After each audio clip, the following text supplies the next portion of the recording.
नमस्कार स्टूडेंट्स, कैसे हैं आप सभी। आज की अपनी हिंदी ऑनलाइन क्लास में संवाद सेतु पुस्तक अध्याय 9 विविध क्षेत्रों में पत्रकारिता टॉपिक पढ़ेंगे, जिसके अंतर्गत कौन कौन से ऐसे क्षेत्र हैं और उनमें पत्रकारिता किस प्रकार होती है उस पर चर्चा करेंगे। सबसे पहले तो विविध क्षेत्रों में पत्रकारिता का उद्देश्य क्या है वो देखिए। इस अध्याय में यानी इस पाठ में प्रमुख क्षेत्रों में समाचारों और पत्रकारिता के लेखन, उनकी आवश्यकता और उसके प्रभावों के बारे में जानकारी देना है। इस पाठ में आप लोगों को प्रमुख क्षेत्र पत्रकारिता के वो बताए जाएंगे, उनकी आवश्यकता क्यों है वो बताई जाएगी और उनके क्या प्रभाव हैं, इनकी जानकारी आपको आज के अध्याय में दी जाएगी। आज के युग में प्रत्येक क्षेत्र में वैशिष्ट्य हासिल किया जा रहा है। वैशिष्ट्य यानी स्पेशलिटी, प्रमुखता और चहुमुखी विकास हो रहा है। चारों तरफ से हर एक क्षेत्र में विकास हो रहा है। विश्वव्यापी पूरे वर्ल्ड में विकास के चलते प्रत्येक क्षेत्र में विशेषज्ञता की जरूरत होने लगी है। अतः प्रत्येक क्षेत्र के समाचारों के लिए अलग से रिपोर्टर और संपादकों की आवश्यकता होने लगी है।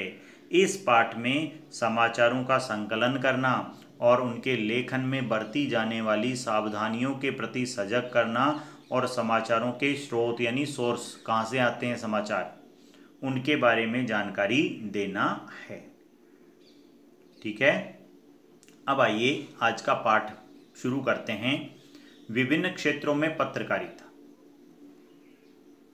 देखिए स्टूडेंट्स, आज के 20-30 साल पहले पत्रकारिता में कुछ एक पत्रकार ही होते थे और वही हर एक फील्ड की जानकारी लाते थे और समाचारों में छाप देते थे। लेकिन जैसे जैसे समय बदला वैसे वैसे पत्रकारिता में भी बदलाव आया और अब हर क्षेत्र के अलग अलग पत्रकार हो गए और वो उन क्षेत्रों की जानकारी पाठकों के लिए समाचार पत्रों में या टेलीविज़न में या रेडियो में लेकर आते हैं। सबसे पहले हम पढ़ेंगे विज्ञान पत्रकारिता। विगत कई दशकों से, पिछले कई दशकों से विज्ञान समाचारों की ओर पाठकों का रुझान बढ़ा है। अभी जैसे मैंने आपको बताया, पिछले 20-30 सालों में जो पाठक हैं अखबार के, उनकी रुचि विज्ञान से संबंधित समाचारों में बढ़ी है। हिंदी समाचार पत्रों में विज्ञान और प्रौद्योगिकी, इंफॉर्मेशन एंड टेक्नोलॉजी से संबंधित समाचारों को स्थान दिया जाने लगा है। विज्ञान के क्षेत्र में दिन प्रतिदिन हो रहे शोध कार्य में जो प्रगति हुई और आम जन की जिज्ञासा वृत्ति, आम जनता भी यह जानना चाहती है कि साइंस की फील्ड में हमने क्या प्रोग्रेस की है, के कारण ऐसे समाचारों की पठनीयता में वृद्धि हुई है। इसीलिए इस तरह के समाचार पढ़े जाते हैं। अब मान लीजिए आपसे ये पूछा जाए कि पाठक विज्ञान से संबंधित समाचार क्यों पढ़ते हैं, तो विज्ञान से संबंधित समाचार पाठक इसलिए पढ़ते हैं क्योंकि पिछले कुछ सालों में विज्ञान के क्षेत्र में जो शोध कार्य हो रहे हैं, जो उन्नति हो रही है, उस उन्नति को एक पाठक जानना चाहता है, उसकी जिज्ञासा है उन्हें जानने की। इसलिए इस प्रकार के समाचारों का जन्म। पत्रकारिता के इतिहास पर नजर डालें तो पाएंगे भारतेंदु हरिश्चंद्र के समय से द्विवेदी युग तक सभी पत्र पत्रिकाओं में वैज्ञानिक रचनाएं देखने को मिलती है। भारतेंदु हरिश्चंद्र का समय 1850 से लेकर 1900 तक का और द्विवेदी काल 1900 से लेकर 1918 तक का। तो ये जो 65-70 सालों का समय है, उस समय से ही विज्ञान के क्षेत्र के समाचार पत्रों में स्थान पाने लगे। वैज्ञानिक क्षेत्र में कोई भी कार्यक्रम है, कोई भी उपलब्धि हासिल की है, कोई भी खोज है, उसकी तह तक, उसकी जड़ तक जानकारी प्राप्त करना और उसकी पृष्ठभूमि के बारे में बताना और भविष्य की संभावनाओं के बारे में जानकारी देना विज्ञान पत्रकारिता कहलाती है। देखिए स्टूडेंट्स, यहाँ से आपके प्रश्न आता है कि विज्ञान पत्रकारिता किसे कहते हैं।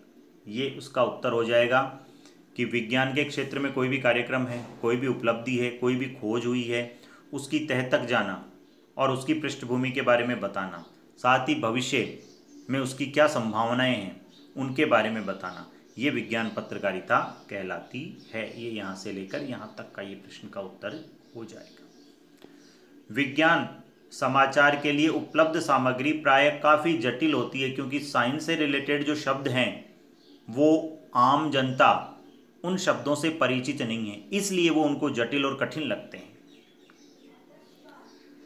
और आम पाठक के लिए इसे समझना काफ़ी दुष्कर यानी बहुत कठिन होता है। विज्ञान के समाचारों को सरल और आम जन की समझ आने वाली भाषा में प्रयोग करना बहुत जरूरी है। इसलिए जो विज्ञान के क्षेत्र की पत्रकारिता करता है उसे सरल शब्दों का प्रयोग करना चाहिए, जिससे कि आम जनता उस भाषा को समझ सके। जहां तक संभव हो विज्ञान समाचारों में तकनीकी शब्दों का उपयोग नहीं करना चाहिए, जो टेक्निकल वर्ड है, क्योंकि टेक्निकल वर्ड जो है वो तो साइंस से रिलेटेड जो व्यक्ति होगा वही समझ पाएगा। तो आम जन की जो भाषा के शब्द हैं, सरल शब्द, उनका प्रयोग करना चाहिए।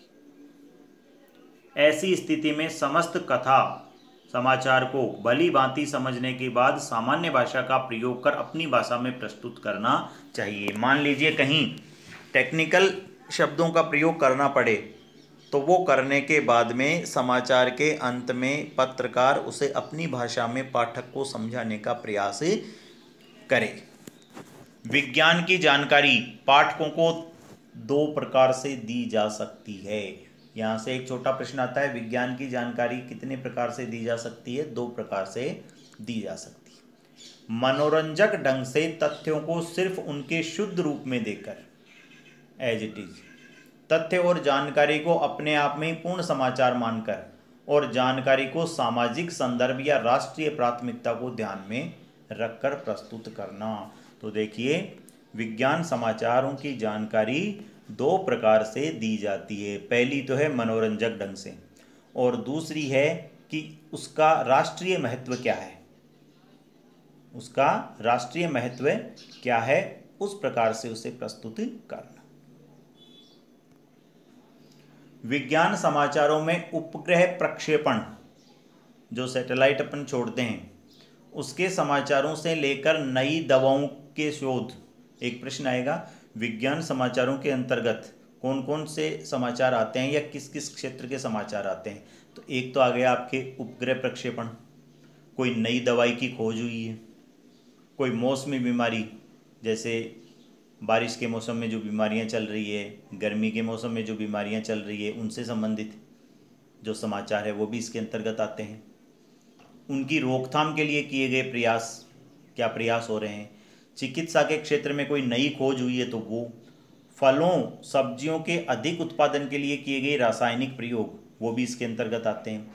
कृषि क्षेत्र में किए जा रहे अनुसंधान, वो भी इसमें आते हैं। भूस्खलन, लैंडस्लाइडिंग होती है, पर्वतों के ऊपर से मिट्टी खिसक जाना, पठारों के ऊपर से। बाढ़ और जंगलों,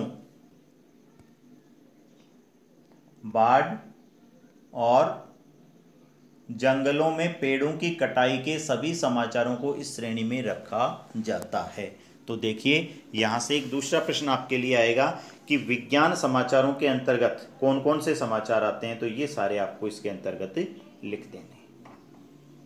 दूसरा है खेल पत्रकारिता। आधुनिक युग में खेलों के प्रति पाठकों की रुचि बढ़ी है। आज के समय में स्पोर्ट्स के जो समाचार हैं उन समाचारों के प्रति पाठकों की रुचि बढ़ी है। एक समय था जब रेडियो पर कमेंट्री सुनने के लिए पूरे मोहल्ले के लोग इकट्ठा हो जाते थे और किसी एक टीम की जीत अथवा हार पर खुशी मनाते थे। आज भी दर्शक टीवी पर मैच देखने के लिए बेताब रहते हैं। दूसरे दिन समाचार पत्रों में प्रकाशित रिपोर्ट और विशेषज्ञों की राय और टिप्पणी जानने की जिज्ञासा रहती है। इसी जिज्ञासा वृत्ति को ध्यान में रखते हुए समाचार पत्रों में पूरा का पूरा पन्ना और कई समाचार पत्रों में तो 2-2 पन्ने खेल समाचारों के लिए निर्धारित किए जाते हैं। आज के समय में खेलों के प्रति पाठकों की रुचि बढ़ी है। एक समय था जब रेडियो पर कमेंट्री आती थी तो मोहल्ले के लोग इकट्ठा होकर उसको सुनते थे और किसी भी टीम की जीत या हार के ऊपर खुशी मनाते थे। इसलिए इसी जिज्ञासा वृत्ति को ध्यान में रखते हुए समाचार पत्रों में 1 पन्ना या 2 पन्ने खेल समाचारों के लिए निर्धारित होते हैं। खेलों की रिपोर्टिंग करना बड़े ही धैर्य और अनुभव का काम है साहब। बहुत धैर्य चाहिए इसमें और बहुत एक्सपीरियंस चाहिए। वही व्यक्ति खेलों की पत्रकारिता कर सकता है, रिपोर्टिंग कर सकता है। सामान्य रिपोर्टर से हटकर खेल रिपोर्टिंग दुष्कर मानी जाती है, कठिन मानी जाती है।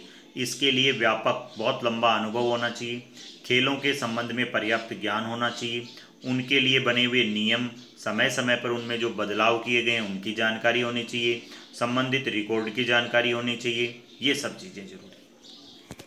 खेल संगठनों के बारे में जानकारी के साथ साथ राष्ट्रीय और अंतर्राष्ट्रीय स्तर पर किए गए निर्णय, संभावित मैच, विशेष खिलाड़ियों की संपूर्ण जानकारी, उनके रोमांचकारी प्रदर्शन के अंशों के बारे में ज्ञान आदि की अपेक्षा एक रिपोर्टर से की जाती है।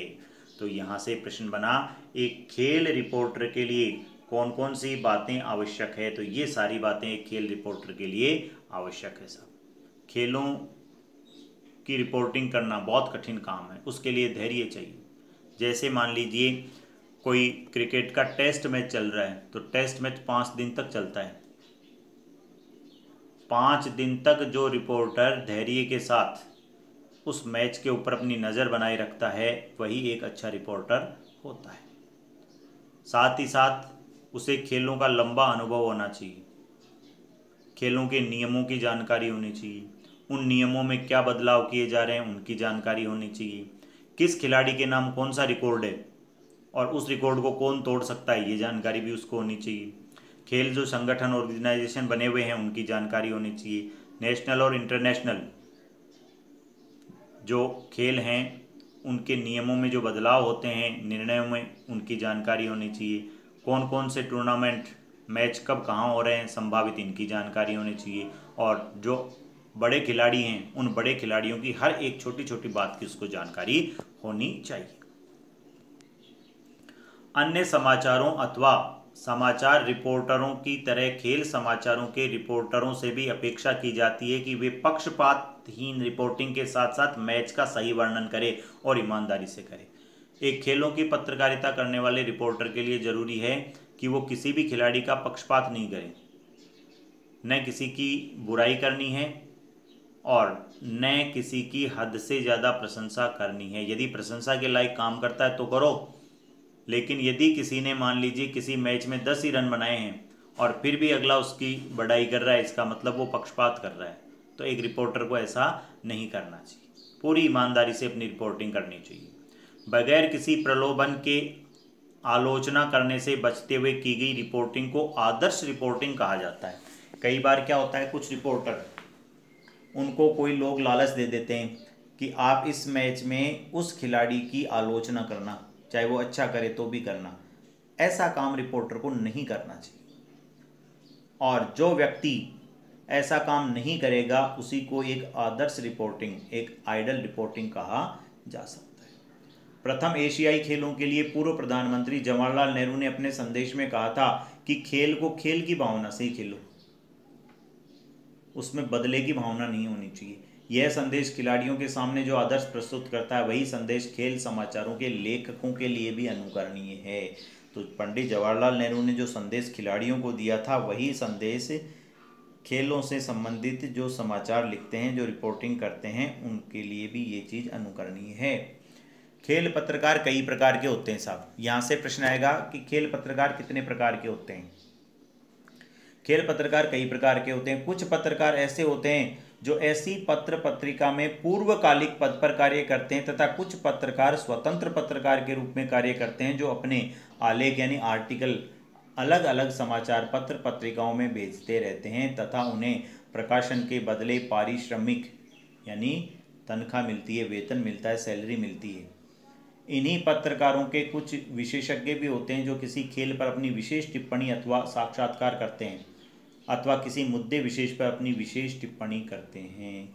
तो खेल पत्रकार कई प्रकार के होते हैं। एक तो होता है परमानेंट, जैसे मान लो दैनिक भास्कर और पत्रिका है, ये जो समाचार पत्र हैं इनमें एक खेल पत्रकार परमानेंट है जिसको महीने की सैलरी मिलती है।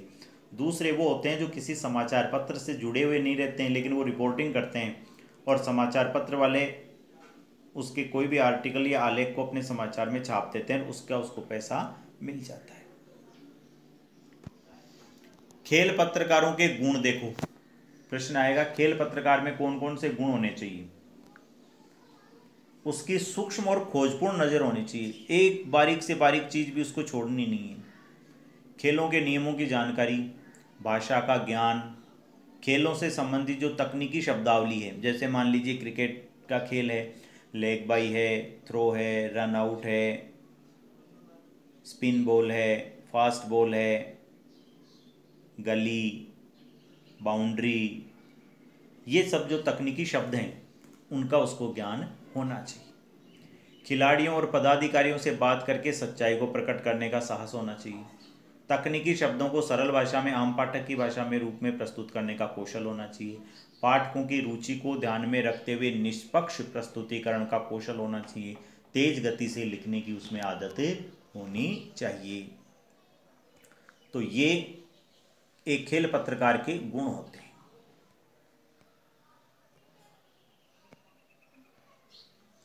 खेल समाचारों की भाषा अन्य समाचारों की भाषा से थोड़ी भिन्न होती है।